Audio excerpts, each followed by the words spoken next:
नमस्कार, मी पंजाब डक त्या सर्व शेतकऱ्याला सांगू इच्छितो की राज्यामध्ये 11 तारखेपासून 11 जानेवारीपासून राज्यात ढगाळ वातावरण सुरू होणार आहे। पण 12 जानेवारीला मात्र मराठवाड्यामध्ये काही जिल्ह्यामध्ये तुरळक ठिकाणी पावसाची शक्यता आहे।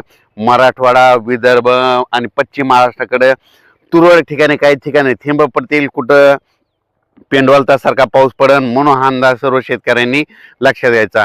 खास सांगायचं झालं तर नांदेड जिल्हा, त्याच्यानंतर यवतमाळ जिल्हा, त्याच्यानंतर लातूर जिल्हा, सोलापूर जिल्हा, सांगली जिल्हा, सातारा, कोल्हापूर, पुणे, अहिल्यानगर, बीड जिल्हा, परभणी जिल्हा, हिंगोली जिल्हा, वाशिम जिल्हा, ह्या जिल्ह्यामध्ये मात्र 12 तारखेला जिल्ह्याच्या काही काही भागामध्ये तुरळक ठिकाणी पाऊस पडलेला अशा घटना दिसतील, म्हणून हा अंदाज लक्षात म्हणते कोणी की परभणी जिल्ह्यात या ठिकाणी पाऊस झाला असं 12-13 तारखेला शेतकरी म्हणते, म्हणून हे लक्षात घ्यायचं। सर्वदूर पडणार नाही, पण पाऊस मात्र विदर्भ, मराठवाडा आणि पश्चिम महाराष्ट्राकडे मात्र 12 तारखेला काही जिल्ह्यामध्ये म्हणजे 11, 12, 13, 14च्या दरम्यान येणार आहे, म्हणून हा अंदाज लक्षात घ्यायचा। आणि त्याच्यानंतर राज्यभर सांगायचं झालं तर उत्तर महाराष्ट्राकडे देखील तुरळक ठिकाणी थेंब येणार आहेत, त्याच्यानंतर विदर्भात देखील येणार आहेत, म्हणून हे लक्षात घ्यायचं। पण राज्यात मात्र 11 तारखेलाच म्हणजे 11 तारखेला म्हणजे नांदेड जिल्हा, त्याच्यानंतर लातूर जिल्हा, सोलापूर जिल्हा, सांगली जिल्हा ह्या पट्ट्यामध्ये काय होईल, आभाळ यायला सुरुवात होईल, म्हणून हे अंदाज लक्षात घ्यायचा। ज्यांच्याकडं वीटभट्टी त्या कामगारांना सांगू इच्छितो की तुम्ही काय करायचं की वीटभट्टी तुम्हाला झाकून ठेवण्याची तयारी ठेवायची। ऊसतोड कामगारांनी हे आज देखील अंदाज लक्षात घ्यायचा। विदर्भ, मराठवाडा, पश्चिम महाराष्ट्राचे शेतकरी असतील तर 12 तारखेला थोडं पावसाचं वातावरण आहे, म्हणून हा अंदाज त्या शेतकऱ्यांनी लक्षात द्यायचा। खूप काही मोठा पाऊस पडणार नाही, पण पाऊस मात्र येणार आहे, ही अंदाज सर्व शेतकऱ्यांनी लक्षात घ्यायचा।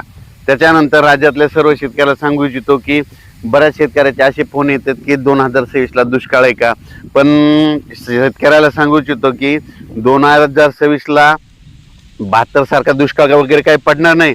फक्त मी काय म्हटलो की 2026ला पहिलं म्हणजे 1 वर्षापासून सांगतो की 2026ला फक्त पाऊस कमी पडणार आहे, सरासरी इतका पाऊस पडणार, मात्र पिकाला लागेल तसा पाऊस पडणार आहे, परतीचा पाऊस मात्र जास्त पडेल, म्हणून हा अंदाज सर्व शेतकऱ्यांनी 2026चा शेतकऱ्यांनी लक्षात घ्यायचा।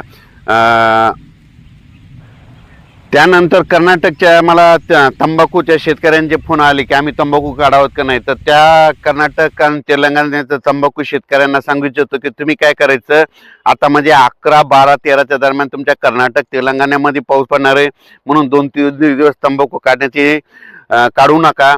त्याच्यानंतर कर्नाटक, तेलंगणाचे तुरीवाल्यांचे फोन आले शेतकऱ्याचे, तुम्ही आता जर काढायचे असेल तर 9-10 आज आणि उद्याचे दिवस तुम्ही काढू शकता। 12-13च्या दरम्यान मात्र तुमच्या तिकडे देखील पाऊस येणार आहे, म्हणून हा अंदाज लक्षात घ्यायचा। त्याच्यानंतर नाशिक जिल्हा, त्याच्यानंतर सोलापूर जिल्ह्यातल्या, त्याच्यानंतर अहिल्यानगर जिल्ह्यातल्या कांदा शेतकऱ्यांचे फोन आले की आमची कांदा काढणी चालू आहे, तर काय करायचं, तर त्यांना मी म्हणतो की आज आणि उद्याचे दिवस काढा, आता 11 आणि 12 तारखेला कांदा काढलेला वाटल्यास झाकून ठेवा, नसता थोडा वेळ थांबवा, नसा 12-13 तारखेच्या नंतर